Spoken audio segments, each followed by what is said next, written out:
how did you actually land the e-com offer? That was through Zen. So Okay. that was through, Zen actually jumped on, Zen's my brother, by the way.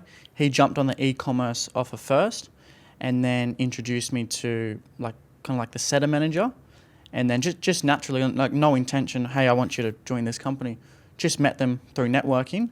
And then we obviously discussions came about it and then just eventually made that transition. Nice. So really networking. And when you say networking, like what do you mean by networking?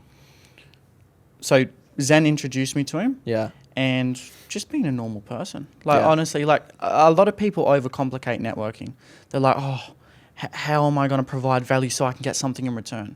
It's like, no, just focus on being a genuine person, connecting with someone, actually understanding what they do, who they are, and where you can provide some value. And that might be providing value with a connection, an insight, or even supporting someone's goal.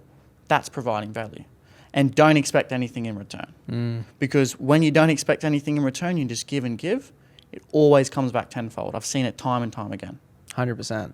And also, when you were just being a genuine person, I imagine, like, noticing how you are when I'm around you, you probably presented well, right? You didn't show up and, like, you weren't overweight, you weren't out of shape, you didn't have, like, a messy beard or, you know, like, you probably looked clean, you dressed well, you presented yourself well, you spoke well, which I think is important too.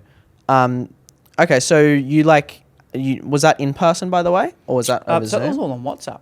Okay, It was cool. just all through WhatsApp. And then you got an interview, or did you just get put straight in? So it was like, hey, Jax, you've got to take an interview, but you've got the offer. Just don't mess up the interview. Yeah. And then I rocked up to the interview, asked a few kind of like discovery questions, and it was literally like, yeah, you know you've already got the role. Nice. Just wanted to make sure you're normal, really. And showing up to the interview, like we've probably talked about it before, you've got some people with all their social media profiles, they've got them at festivals, drinking. So the company that you're going to be interviewing with, they're going to check that out. And if they see that, that's a red flag. And if you jump on, maybe you've got some stuff in the background that doesn't look good, at least wear a polo, have a nice watch, get a haircut for it. Like it depends. Like if you really want that job, you will show up professional. We talked about it the other day. Someone sent a Loom video to you with their shirt off. Yeah. It's like all these little things. It's like the standard is so low. Like if you show up professional, like you would for an in-person job interview, like, and you speak well, you're going to get the job. 100%. I think I really like how you use the word professional because, like, yeah, treat yourself as a professional. You're your own business. A lot of people look at high ticket sales as a job and they come at it with that employee mindset where maybe they're working at Kmart or, you know, McDonald's or whatever. You're told what to do. But then it's like in this, you got to be proactive. You got to 100%. treat yourself like a business owner. How would a business owner show up? Cool. So then you got on the offer, and what was the first month like?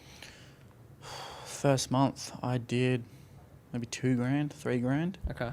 in commissions, which is okay. Like for your third month in the space, but that was just there was a really big skill gap, and that skill gap, the only way to get around that is just to outwork.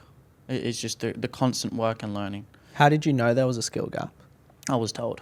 Okay. I was told because the closer that I was paired up to set for their calendar, when we reviewed some calls, he's like, look, I'm going to be completely transparent with you. You're pretty average. And that's like, I'm okay to hear that. And then he's like, okay, so we know that you're average. Now let's focus on what we can do to get you to a certain level so we can both make money together. So it was like, okay, rather than talking about the problem, oh, you're bad.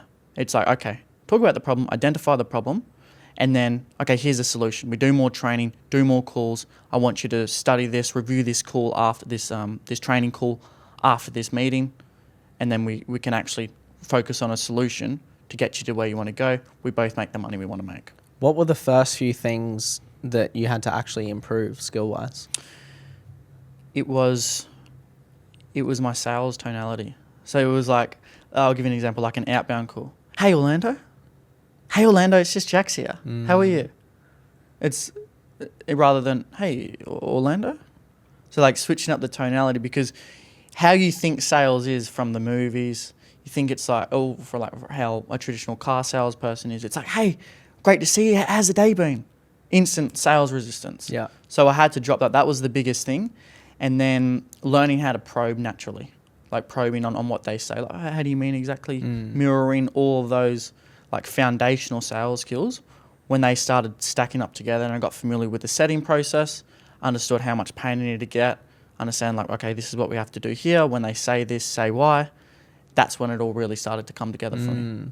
And then once you started to learn those things, your training, what were like the next few months, like month 2, month 3, month 4? How'd you progress? So I think the second full month, I did around 6,000 AUD. True. And then the third full month, did 10.7. So your third month of the company, you did 10.7. Yeah. Dang. No, actually, it might have been. It was my second full month. No, yeah, third full month of the company did 10.7. Damn. That's actually very quick. Yeah.